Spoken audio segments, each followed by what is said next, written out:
almost forgot the light. Again. Hello, I'm Zach with the Movie Castle. Today we're going to be talking about Rock, Paper, Scissors from 2017. Now, this movie is directed by Tom Holland. Tom Holland, most known for Child's Play and Fright Night, both of which are very good movies. Go check out Child's Play and Fright Night if you've never seen them. This is also written by Carrie Fleming and Victor Miller. Now, Victor Miller, you may know for Friday the 13th, in fact, on the front, from the director of Child's Play, and on the back, from the writer of Friday the 13th. It's the original Friday the 13th. Actually hasn't done too much other than that. I was looking through his IMDb trying to see if he made other stuff. And most of his IMDb credits are the Friday films and the character creator. You know, it's said based on characters by. And, you know, it's good to see him doing some more stuff. It's kind of weird he didn't do too much other than that. So anyway, this movie you have Peter Harris. He is known as the doll maker. And in the beginning he's got a woman tied up in his basement, and his whole motif is he makes a doll based on that woman with like her picture stuck to it, and then he challenges that woman to a game of rock, paper, scissors, and if they lose, he gets to do whatever he wants, i.e. kill them. However, right off the bat, he is captured by the police. One of the cops here, and the one who's going to be in most of the movies, actually played by Michael Madsen, who, if you're a Quentin Tarantino fan, you've seen him around. So he gets arrested. However, they find out that he believes that his twin brother, who died at childbirth, is making him do all this. So rather than getting, you know, life in prison or killed or anything, they send him off to a psychiatric ward where a psychiatrist gets him to believe that his twin brother was never real and rehabilitates him, and after like 10 years they put him back out to live his life, saying he's cured.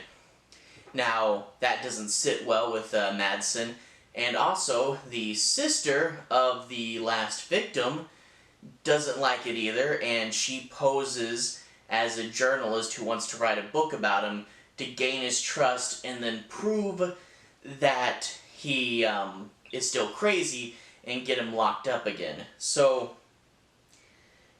after hearing a bit of that, the killer goes off, gets rehabilitated, comes back out, but the sister, the last victim, doesn't like it and is sneaking into his life trying to figure out what's up.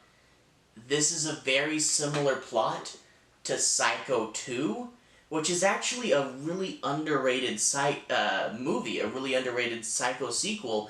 A lot of people just think, it's just the first one. And Psycho 2 is actually pretty good. If you guys haven't seen it, I'd recommend it. I mean, it really took, you know, they kind of ridden into a corner in the first one, and they didn't want to make a sloppy sequel where he just gets out and kills people. So what do? You actually tell a really interesting story about Norman, and him getting out and trying to process this and staying in his psychology and doing stuff within that world without being cheap. Psycho 2 is really underrated, yet people like to dish on it. I think most of the people that do haven't actually seen it. However, this isn't near as good, and it's kind of weird why it worked in Psycho 2 and why it doesn't work in this one.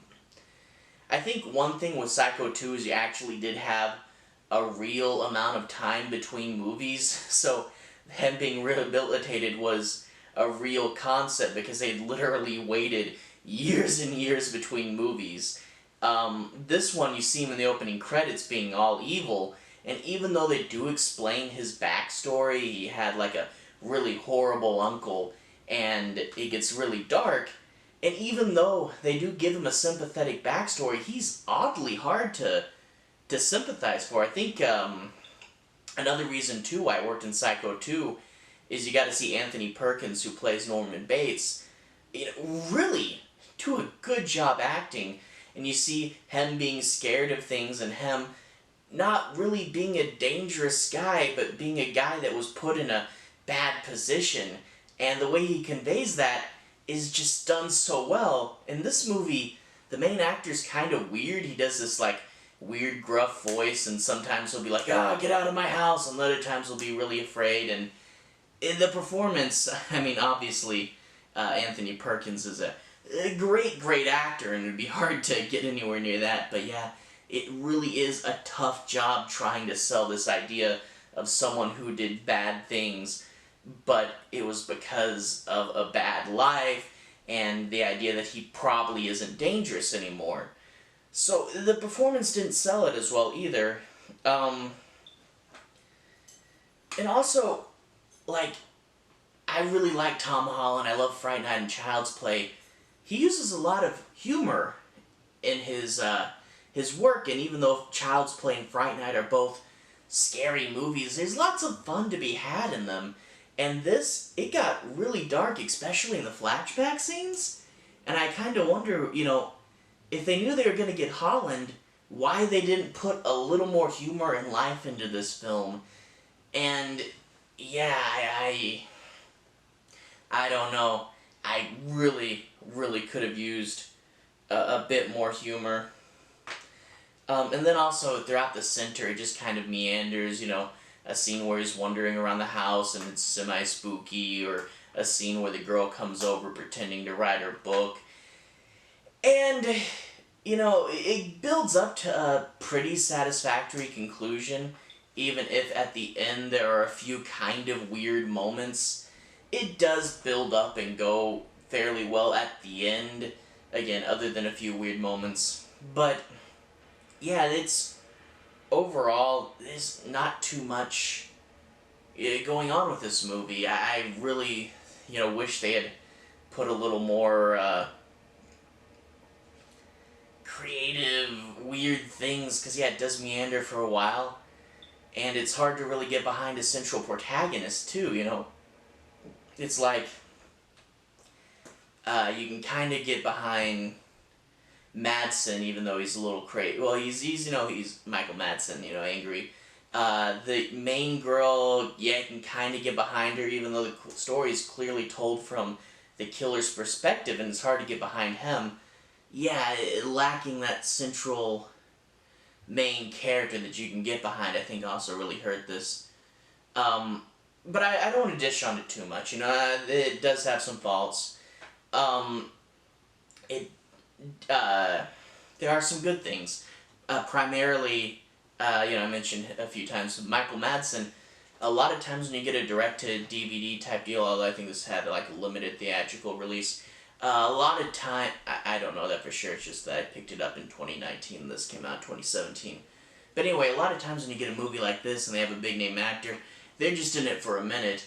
But Michael Madsen's actually in the movie for a good chunk of it, so you actually do get him around, and he's a great actor, and he really carried a lot of this. And there was some cool stuff, like the killer wears this kind of creepy mask, and the dolls he makes are creepy, and the house itself is creepy too. So there's some good elements, but overall, I was just wanting more out of this, and this movie is really hard to, move and get going, and you wanted to see pretty much where it got to at the end for longer and through more of the movie. But it's fine. It's really not that great.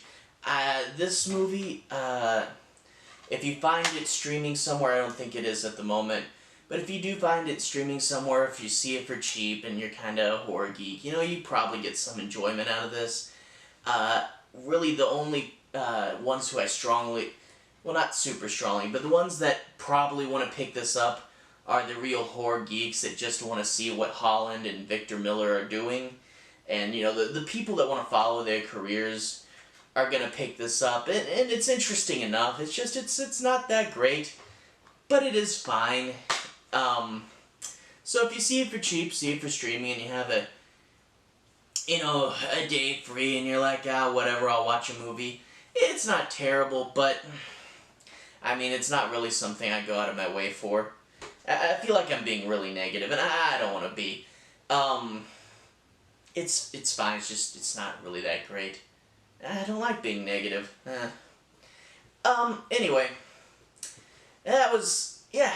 I really don't like being that negative. So how about next time on the channel, we're just gonna have fun. I got the first Puppet Master movie. It's a fun movie, even though it's not the best movie in the world. This is a movie that I find myself thinking of all the time because of the fun puppets. So, next time, fun puppets. There we go. Alright, have a good day.